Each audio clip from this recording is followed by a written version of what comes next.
Jan Suraj party వ్యవస్థాపక అధ్యక్షుడు ప్రశాంత్ కిషోర్ బీహార్లో జరిగిన బంకింపూర్ నియోజకవర్గ ఉప ఎన్నికల్లో 20,000 పైగా మెజార్టీతో గెలిచినట్టు తెలుస్తుంది.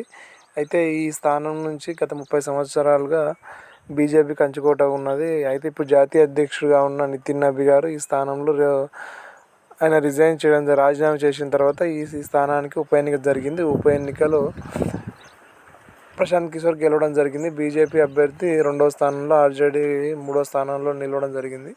అయితే ఈ ఉప ఎన్నిక జరిగిన విధానం ఒకసారి మనం గమనిస్తే, అంటే ఈ ప్రశాంత్ కిషోర్ గారి గెలుపుకు ముఖ్యమైన కారణాలు గమనిస్తే, ఇటీవల బీహార్లో జరిగిన యువకులపై నిరుద్యోగురాలు లాఠీ చార్జ్ మరియు తివారీ పైన ఎన్కౌంటర్ కేసు, ఇవి బీజేపీకి ఓటమి గల కారణాలు తెలుస్తుంది. అలాగే స్థానికంగా ఉన్న గ్రూప్ తగాదాలు, లీడర్ల మధ్య ఉన్న గ్రూప్ తగాదాలు మరియు స్థానిక సమస్యలను లేవనెత్తడంలో ప్రశాంత్ కిషోర్ విజయం ఇంకా ముఖ్య కారణాలు.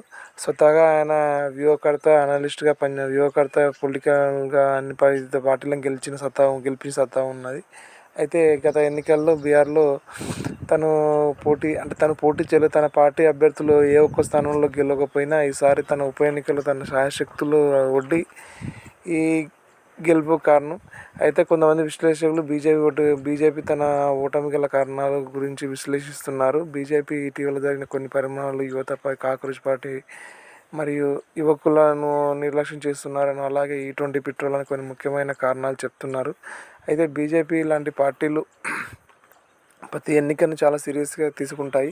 అయితే ఈసారి మాత్రం అది ఎలా అయిందో నాకైతే ఈసారి తను మేధోమథనం చేసుకోవాలని అనిపిస్తుంది. ఎందుకంటే ఈ ఓటమి గల కారణాలు విశ్లేషించుకొని రాబోయే ఎన్నికల్లో తను